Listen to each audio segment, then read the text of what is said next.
তাহলে আজকে আমাদের আলোচনা হবে ফৌজদারি কার্যবিধি আইনের 200 ধারা, 201 ধারা, 202 ধারা, 203, 204, 205, 205-এর ঘ।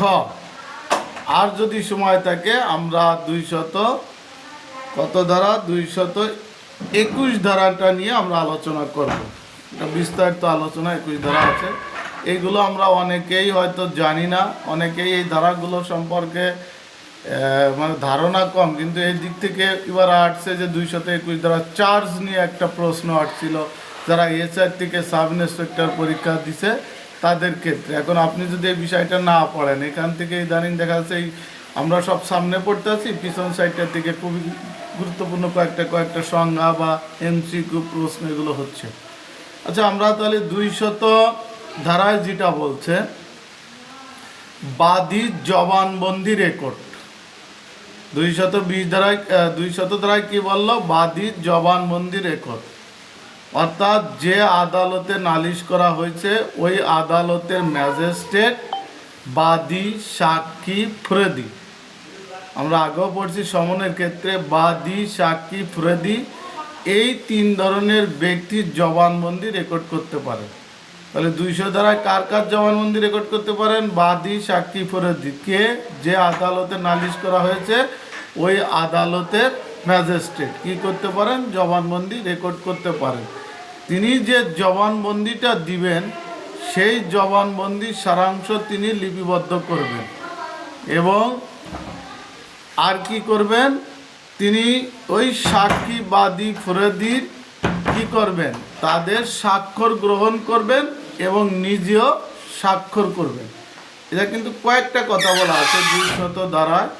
প্রথম বললাম যে আদালতে এই নালিশটা করা হবে ওই আদালতের ম্যাজিস্ট্রেট, বাদী, সাক্ষী, ফরদি এদের জবানবন্দি রেকর্ড করবেন এবং তারা যে জবানবন্দিটা দিবে সেই সারাংশ তিনি লিপিবদ্ধ করবেন এবং এই বাদী, সাক্ষী এবং ফরদির স্বাক্ষর গ্রহণ করবেন, তারা যে সাক্ষ্যটা দিল। পাশাপাশি যে ম্যাজিস্ট্রেট এটা লিপিবদ্ধ করলেন তিনিও এই বাদী, সাক্ষীর প্রত্যেকের জবানবন্দি আলাদা আলাদাভাবে লিপিবদ্ধ করছেন এবং আলাদা আলাদাভাবে স্বাক্ষর করবেন। এটা বলা আছে 200 ধারা। তাহলে আমরা 200 ধারা কি পেলাম?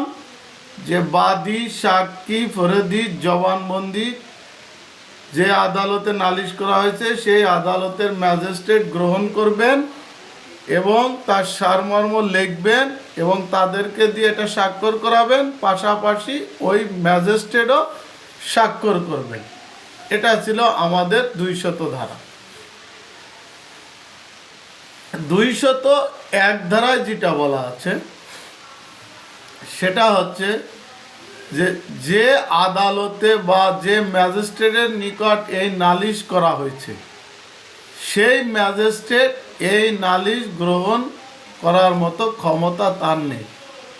অর্থাৎ আমরা একটা উদাহরণ দিই যে দস্যুতার মামলা যে ম্যাজিস্ট্রেট গ্রহণ করতে পারে, ডাকাতির মামলা সেই ম্যাজিস্ট্রেট কিন্তু আমলে নিতে পারেন না।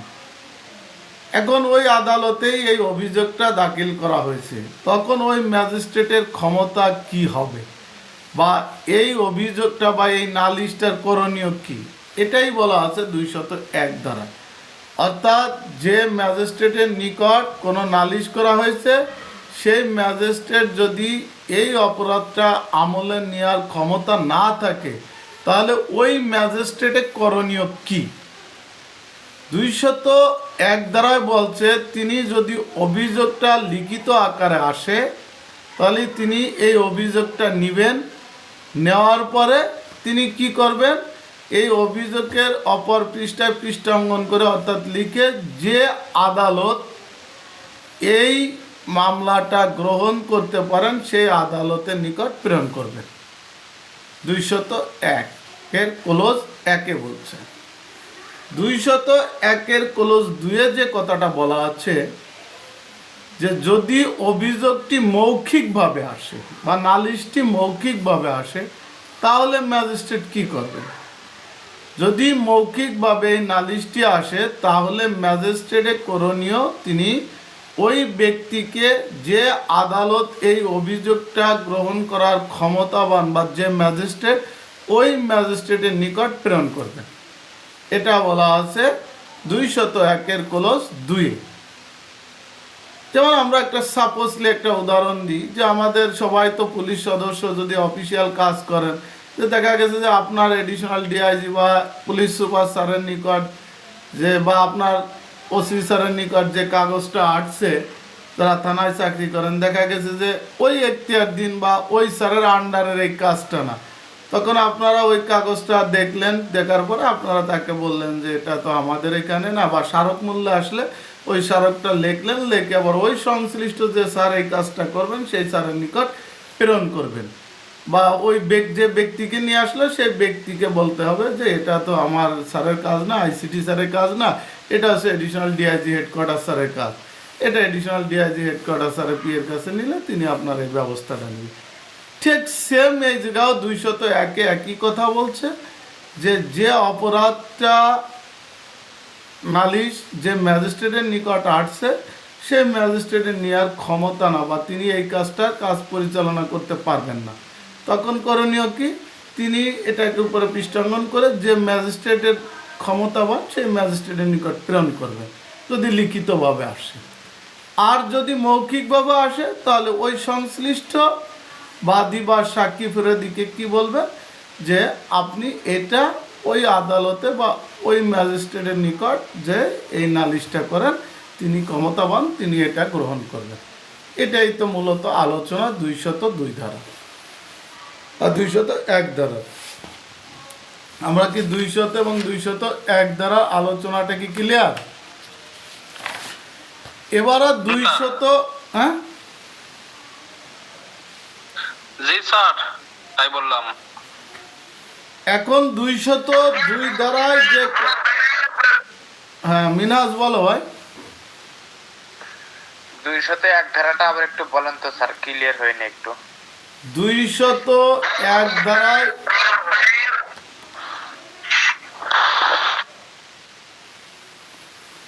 201 ধারা যেটা বলছে যে একটা অপরাধের নালিশ নিয়ে আপনার তৃতীয় শ্রেণী ম্যাজিস্ট্রেটের নিকট গেছে, অর্থাৎ আদালত প্রথম শ্রেণী ম্যাজিস্ট্রেট একটা আদালত থাকে, দ্বিতীয় শ্রেণী একটা ম্যাজিস্ট্রেট আদালত থাকে, তৃতীয় শ্রেণী একটা ম্যাজিস্ট্রেট আদালত থাকে, এরকম। এখন এই যে তৃতীয় শ্রেণী ম্যাজিস্ট্রেটের নিকট যে অভিযোগটা দাখিল করা হয়েছে, যে আপনার এখতিয়ার দিন থানা এলাকারই এই ধরনের 3 শ্রেণী ম্যাজিস্ট্রেট থাকতে পারে, তখন ওই ম্যাজিস্ট্রেট এই অপরাধটা, অর্থাৎ এই অপরাধটা ছিল হচ্ছে দস্যুতা, অপরাধটা ছিল ডাকাতি, কিন্তু আপনার যে ম্যাজিস্ট্রেটের কাছে গেছেন ওই ম্যাজিস্ট্রেট এই অপরাধটা নেওয়ার ক্ষমতা আছে দস্যুতা মামলা, অর্থাৎ 390 391 ধারার ক্ষমতার মামলা তিনি পরিচালনা করতে পারেন না। তখন যদি লিখিত আকারে আসে তাহলে তিনি ওইটার উপরে পৃষ্ঠাঙ্গন করে, মানে পিছনে পৃষ্ঠা লিখে দিল যে এই অপরাধটা অমুক ম্যাজিস্ট্রেট, দ্বিতীয় শ্রেণী ম্যাজিস্ট্রেট কার্যক্রম, আপনি এই দায়রা আদালত, মানে এই ম্যাজিস্ট্রেট আদালতে যে অভিযোগটা দাখিল করেন। এটা বলা আছে 201 ক্লজ 1। 201 ক্লজ 2 যেটা বলা আছে, যে যদি উনি লিখিতভাবে না আইনে যদি মৌখিকভাবে এসে নালিশ করেন যে স্যার আমি আসার পথে এরকম 7-8 জন ব্যক্তি আমার কাছ থেকে এই জিনিসগুলো ছিনতাই করে নিয়ে গেছে, তখন তো এটা ডাকাতি মামলা হবে। তখন এটা এই বিষয়টার অভিযোগটা তখন ওই আদালত বলবে বা ওই ম্যাজিস্ট্রেট বলবে যে ভাই এটা তো আমার আদালতের না, এটা হচ্ছে দ্বিতীয় শ্রেণী ম্যাজিস্ট্রেটের আদালতে, আপনি ওইখানে যে এই অভিযোগটা দাখিল করেন। তখন ওই ম্যাজিস্ট্রেট বরাবর যে এই অভিযোগটা দাখিল করবেন। এটা হচ্ছে 201 আলোচনা। আর 202 যেটা আলোচনা করছে, এখন ওই যে সংশ্লিষ্ট যে ম্যাজিস্ট্রেটের কাছে যে এই অপরাধটা কি করলেন, এই অপরাধটা অভিযোগ বা নালিশ দাখিল করলেন, তখন তিনি 202 ধারায় বলছে যে তখন তিনি এই অভিযোগটা পাওয়ার পরে কোনো পরোয়ানা ইস্যু না করে সেটাকে স্থগিত রাখবে, অর্থাৎ তিনি সরাসরি অভিযোগের প্রেক্ষিতে একটা গ্রেপ্তারি পরোয়ানা দিয়ে দিবেন না। এখানে 202 ধারা বলছে পরোয়ানাটা স্থগিত রাখে তিনি এই বিষয়টা অনুসন্ধান করবেন। এটা বলা আছে 202 ধারায়। অর্থাৎ এই যে অভিযোগটা বা নালিশটা পাওয়া গেল, ম্যাজিস্ট্রেট অপরাধ আমলে নিল, নেওয়ার পরে তিনি সরাসরি পরোয়ানা না দিনে তিনি পরোয়ানার স্থগিত রেখে তিনি কি করবেন, তিনি করবেন হচ্ছে অনুসন্ধান দিবেন। এটা বলা আছে 202 ধারায়। 203 ধারায় বলছে যে এই যে 202 ধারা মোতাবেক অনুসন্ধান করার পরে দেখলেন যে অপরাধটা পর্যাপ্ত কোনো সাক্ষ্য প্রমাণ নাই বা পর্যাপ্ত কোনো কারণ নেই, তাহলে তিনি এই অভিযোগ বা এই নালিশটা কি করবেন, খারিজ করে দিবেন। এটা বলা আছে 203 ধারায়। অর্থাৎ 201 ধারা মোতাবেক যে নালিশটা করা হলো যে ম্যাজিস্ট্রেটের নিকট, ম্যাজিস্ট্রেট ওই নালিশটা আমলে নিলেন 202 ধারা মোতাবেক, নিয়ে তিনি পরোয়ানা না দিয়ে পরোয়ানা স্থগিত রেখে এটাকে অনুসন্ধান দিলেন।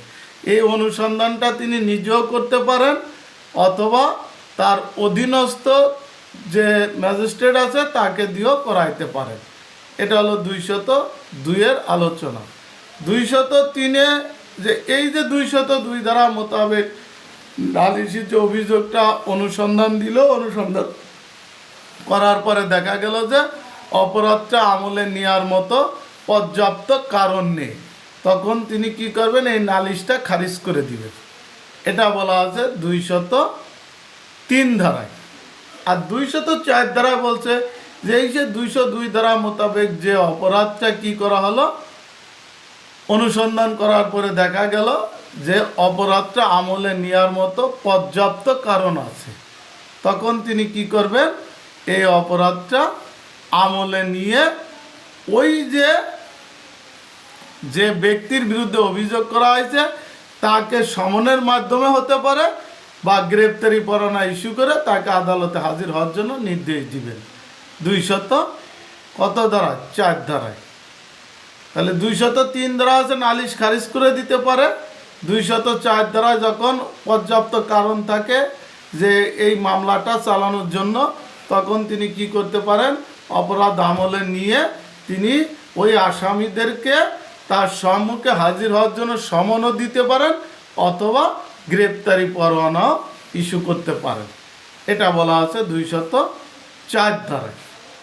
205 ধারায় যেটা বলা আছে, এই যে যার বিরুদ্ধে সমন বা গ্রেপ্তারি পরোয়ানা দেওয়া হলো, অর্থাৎ গ্রেপ্তারি পরোয়ানা যার বিরুদ্ধে ইস্যু করা হলো, সেই ব্যক্তি নিজে হাজির হয়েও আদালতে হাজির হতে পারেন অথবা সে উকিলি মারফত হাজির হতে পারেন, যা আমরা পূর্বে পড়ে আসছি 116 ধারায়, যে তিনি ব্যক্তিগতভাবে হাজির হতে পারেন বা উকিলের মারফত হাজির হতে পারেন। অর্থাৎ 204 ধারা মোতাবেক যে ব্যক্তির বিরুদ্ধে গ্রেপ্তারি পরোয়ানা দেওয়া আছে সেই ব্যক্তি নিজেও আদালতে হাজির হতে পারেন অথবা উকিলের মাধ্যমে হাজির হতে পারেন। এটা বলা আছে 205 ধারা। এই যে 200, 201, 202, 203, 204, 205, আমি আর একবার একটু বলি।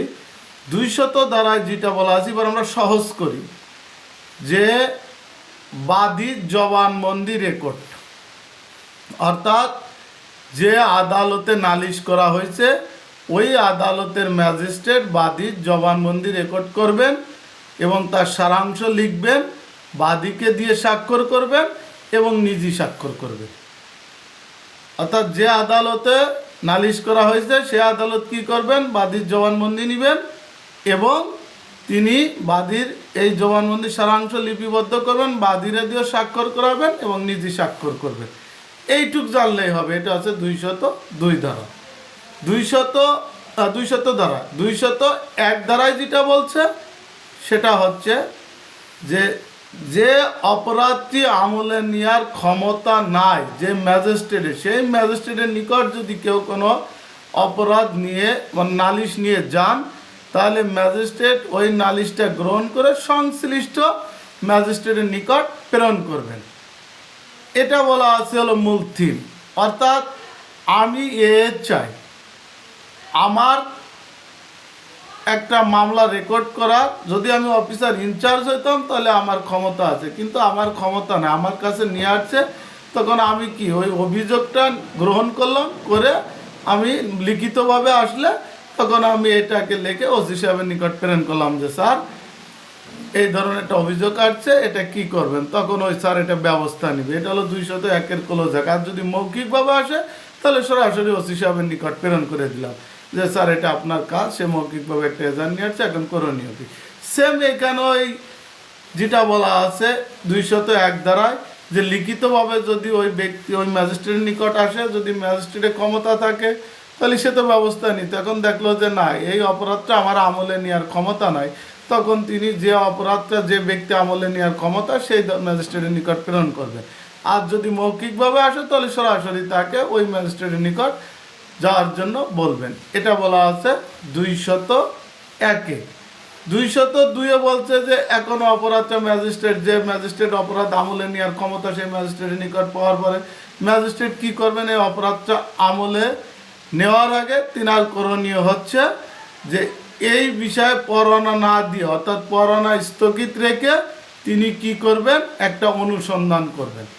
অর্থাৎ 202 ধারায় হচ্ছে যে অপরাধটার নালিশ আসছে সেটার উপর একটা অনুসন্ধান করবেন। ম্যাজিস্ট্রেট নিজেও করতে পারেন বা তার অধীনস্থ কাউকে দিয়েও অনুসন্ধান করাইতে পারেন। 203 ধারায় বলছে যে 202 ধারায় যে নালিশটার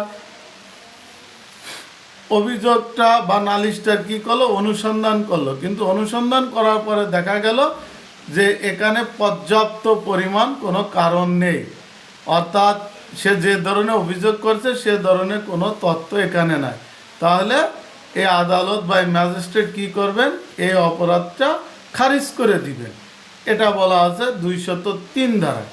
204 ধারায় যেটা বলা আছে যে এখানে পর্যাপ্ত পরিমাণ সাক্ষ্য প্রমাণ পাওয়া গেছে বা এই অপরাধটা আমলে নেওয়ার জন্য পর্যাপ্ত কারণ আছে, তখন তিনি কি করবেন, অপরাধটা এইবার হচ্ছে আমলে নিলেন।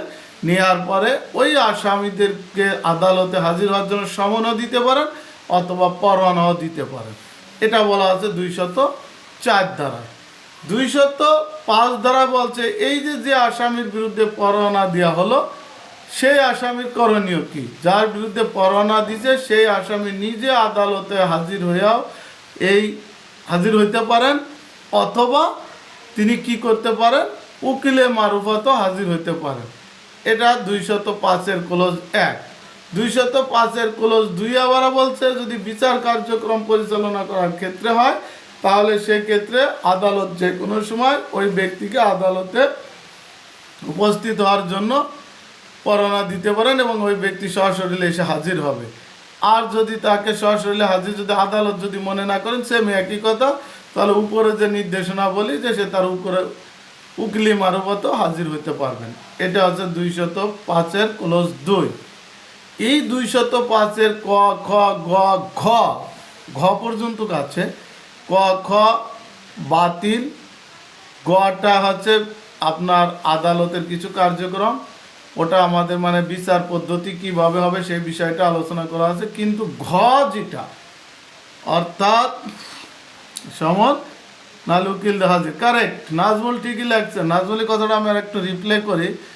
এখানে সে যেটা লাগছে যে 200 ধারায় জবানবন্দি, 201 ধারা আছে ক্ষমতা, বানামটা একটু ভুল হয়েছে, হ্যাঁ, ক্ষমতা না থাকলে অন্য আদালতে প্রেরণ করবেন, কারেক্ট। আর 202 ধারা আছে অনুসন্ধান করবেন, ঠিক আছে। 203 ধারা আছে অভিযোগ সত্য না হলে খারিজ করবেন। 204 হচ্ছে সত্য হলে সমন অবলিক পরোয়ানা, পরোয়ানা আছে সেটা। আর 205 যার বিরুদ্ধে পরোয়ানা দেওয়া আছে সে নিজে হাজির হইতে পারেন অথবা উকিলের মাধ্যমে হাজির হইতে পারেন, কারেক্ট। এই নাজমুলির মতো সবাই একটু ভাই এরকম লেখলে আসলে আমারও ভালো লাগে যে সবার মনোযোগ আছে। থ্যাংক ইউ নাজমুল আপনাকে। এরপরে যেটা আমরা 205-এর ঘ অর্থাৎ ঘরের ঘ বা ঘোড়ার ঘ, এই জায়গাটা একটু গুরুত্বপূর্ণ। এই ধারাটা সবাই একটু মনোযোগ দিবেন ভাই। এই ধারা থেকে বিগত সালগুলো প্রশ্ন হয়েছে যে একটি অপরাধের তদন্ত, অর্থাৎ একটি অপরাধ দুইটা জায়গায় তদন্ত চলমান আছে। এ জায়গা হচ্ছে আদালতও একটা অপরাধের কি করছে, নালিশ করছে, আবারা পুলিশের নিকটও অভিযোগ করছে। অর্থাৎ একটি অপরাধের দুই জায়গা অনুসন্ধান চলমান, একটা হচ্ছে কোথায় আদালতে, আর একটা হচ্ছে কোথায় আপনার একটি অপরাধ সম্পর্কে একই সাথে নালিশ অথবা পুলিশি মামলা থাকলে সেক্ষেত্রে করণীয় কী। মূল বিষয়টা হচ্ছে এটা যে একটা অপরাধের নালিশ করছে যে কোথায় আদালতে, আদালতে কিন্তু নালিশ করে, আর পুলিশের নিকট এসে মামলা করছে, সেক্ষেত্রে এখন করণীয় কি। অর্থাৎ একটি অপরাধ দুই জায়গা একটি অপরাধে অভিযোগ দাখিল করা হয়েছে, সেই বিষয়টা কিন্তু এখানে ব্যাখ্যা তুলে ধরছে। খুবই একটা গুরুত্বপূর্ণ জায়গা, যা চাকরির জীবনে আপনারও এরকম সম্মুখীন হতে পারে যে দেখলেন আপনি একটা মামলা তদন্ত কাজ পরিচালনা করতেছেন সাব ইন্সপেক্টর হিসেবে, দেখা গেছে এই মামলার কার্যক্রম আবার আদালত থেকে আবার পিবিআই বা অন্য কোনো ইউনিট দিয়ে তদন্ত করাচ্ছে, তাহলে করণীয় কি। এখানে যেটা বলা আছে 205-এর ঘ না কিন্তু ঘোড়ার আগে ধারাটা মনে রাখতে হবে, একটু সবাই একটু লিখে দেন। 205-এর যেটা ঘোড়ার বা ঘর যেটাকে বলা হয় এটা। এখন এখানে যেটা বলা আছে ছায়া তদন্ত কারেক্ট, এখানে যেটা বলা আছে 205-এর ঘতে যে একটি কারেক্ট 205-এর একটি অপরাধের নালিশ করা হয়েছে আদালতে এবং পুলিশি মামলা করা হয়েছে থানায়, এই বিষয়টা যখন ম্যাজিস্ট্রেট জানতে পারেন যে একটি অপরাধের দুই জায়গায় এই ধরনের অভিযোগ বা নালিশ করা হয়েছে, তখন ম্যাজিস্ট্রেটের করণীয় কি। এই যে 205-এর ঘয়ের আবার ক্লোজ 1 2 3 তিনটা শব্দ আছে, ঘয়ের ক্লোজ 1, ঘয়ের ক্লোজ 2, ঘয়ের ক্লোজ 3। এত সময় যা পড়াইছি এগুলো মনে রাখলেও চলবে, কিন্তু এই ধারাটা আপনাকে 100% সবাই মনে রাখতে হবে। তাহলে একে বলছে যে এই যে অভিযোগটা যেটা তদন্ত অথবা নালিশ অথবা পুলিশি মামলা হয়েছে, এই সংবাদটা যখন ম্যাজিস্ট্রেট জানতে পারছেন, তখন তিনার করণীয় যে তিনি এই যে নালিশি অর্থাৎ আদালতে যে নালিশটা করা হয়েছে সেটা বন্ধ রেখে পুলিশ অফিসারকে তার তদন্ত রিপোর্ট দেওয়ার জন্য নির্দেশ দিবেন। 205-এর ঘয়ের ক্লোজ 1। তাহলে কি বলল যে এই যে ম্যাজিস্ট্রেটের নিকট যে নালিশটা করা হয়েছে সেই নালিশির কার্যক্রমটা বন্ধ রেখে তিনি এই যে থানায় পুলিশিং মামলা হয়েছে ওই থানার ভারপ্রাপ্ত কর্মকর্তাকে, ওই থানার বা কাকে নির্দেশ দিবেন, থানার ভারপ্রাপ্ত কর্মকর্তাকে বা যিনি ওই থানার ঊর্ধ্বতন কর্মকর্তা তিনাকে নির্দেশ দিবেন যে এই নালিশের রিপোর্টটা অর্থাৎ পুলিশ রিপোর্টটা দ্রুত তার নিকট প্রেরণ করার জন্য। এটা বলা হচ্ছে 205-এর ঘয়ের ক্লোজ 1। তাহলে প্রথমে কাজটা কি যে ম্যাজিস্ট্রেট তার কাছে যে নালিশটা আছে ওইটা বন্ধ রেখে পুলিশ রিপোর্টটা আছে, মূল বিষয় হলো এটা হচ্ছে 205-এর ঘয়ের ক্লোজ 1। 205-এর ঘয়ের ক্লোজ 2-এ পুলিশ তখন কি করবে, পুলিশ একটা রিপোর্ট এই আদালতে প্রেরণ করবে। যদি রিপোর্টটা সত্য হয়, অর্থাৎ চার্জশিট যে সে ব্যক্তি যে অভিযোগটা দাখিল করেছে সেই অভিযোগটা পুলিশ কি করলো, অর্থাৎ চার্জশিট দিল, চার্জশিট দিয়ে দেখা গেল যে ঘটনা সত্য, তাহলে এই দুইটা অভিযোগ একসাথে যুক্ত করে আদালত কি করবেন, অর্থাৎ এক নথি তৈরি করে তিনি এই মামলার বিচার কার্যক্রম পরিচালনা করবেন। এটা বলা আছে 205-এর ঘয়ের ক্লোজ 2, অর্থাৎ তিনি যেটা বন্ধ রাখছিলেন সেটা প্লাস এই পুলিশ রিপোর্ট দুইটা একসাথে করে তিনি এই মামলার বিচার কার্যক্রম শুরু করবেন। তিনি কিন্তু আর অনুসন্ধান কিছু করবেন না, অর্থাৎ পুলিশের এই অনুসন্ধানের উপর ভিত্তি করে তিনি এই মামলার বিচার কার্যক্রম পরিচালনা করবেন। 205-এর ঘয়ের ক্লোজ 2। 205-এর ঘয়ের ক্লোজ 3, যদি পুলিশ রিপোর্টে তার বিরুদ্ধে অর্থাৎ ফাইনাল রিপোর্ট দিল, অর্থাৎ অভিযোগটির সত্যতা পাওয়া যায়নি, অর্থাৎ এই জাতীয় যদি কোনো রিপোর্ট দাখিল করে, তাহলে ম্যাজিস্ট্রেট এখন করণীয় কি। তাহলে এই যে ম্যাজিস্ট্রেট পুলিশ রিপোর্ট পাওয়ার পরে তিনি পুলিশ এটা তো খারিজ হয়ে গেছে ফাইনাল রিপোর্ট দেওয়ার কারণে। তিনার কাছে যে নালিশটা ছিল, তিনি যেটাকে বন্ধ করে রাখছিলেন, এটাকে আবার তিনি পুনরায় করে আবার অনুসন্ধান বা তদন্ত করে তিনি তিনার কার্যক্রম পরিচালনা করবেন, অর্থাৎ তিনারটা এখন তিনি ব্যবস্থা নেবেন। মূল কথা হচ্ছে, মদ্দা কথায় আসি আমরা, যেটাকে বলে যে প্রথমে কাজ হচ্ছে ম্যাজিস্ট্রেট যদি এটা জানতে পারে, সেটা প্রথম কাজ হচ্ছে নিজেরটা স্টাফ রেখে পুলিশের রিপোর্টটা চাইবেন। পুলিশের রিপোর্ট যদি ভালো হয় তাহলে তিনি এই পুলিশের রিপোর্টের সাথে নিজের এই যেটা চাপা রাখছিলেন এই দুইটাকে অ্যাড করে তিনি বিচার কার্যক্রম শুরু করবেন। আর তিনি বলছে যে পুলিশ রিপোর্ট যদি এখানে তার কোনো অভিযোগ যদি না পায়, যদি ফাইনাল রিপোর্ট দিয়ে থাকে, তাহলে তিনার কাছে যে চাপা পড়া যে নালিশটা ছিল ওইটা আবার তিনি পুনরায় চালু করে আবার তিনি অনুসন্ধান বা তদন্তের ব্যবস্থা নেবেন,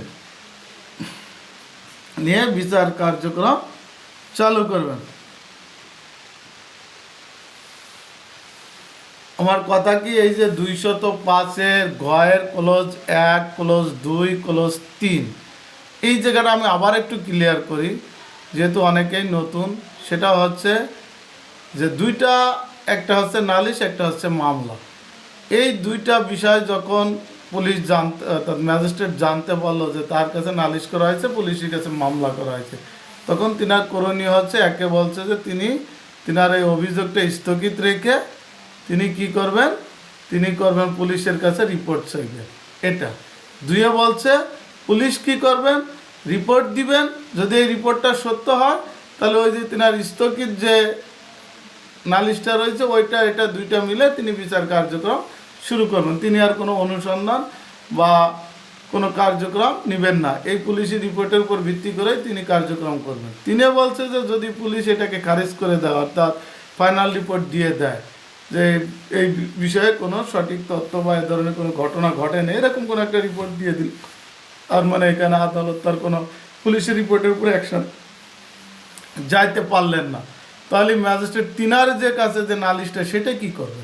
তখন এখানে বলছে তিনার ওই স্থগিত যে নালিশটা ওইটা আবার তিনি কি করবেন, পুনরায় অনুসন্ধান বা বিচার কার্যক্রম শুরু করবেন। এটা ছিল 205-এর ঘয়ের ক্লোজ 1, ক্লোজ 2, ক্লোজ 3। আমার মনে হয় আর সামনে আজকে চার্জশিটের ফাংশনটা আমরা আজকে আলোচনা করব না, আগামীকালে আলোচনা করব। এই যে 221 ধারাটা নিয়ে আলোচনা করতেছিলাম, এখানে 7টা কোটেশন আছে।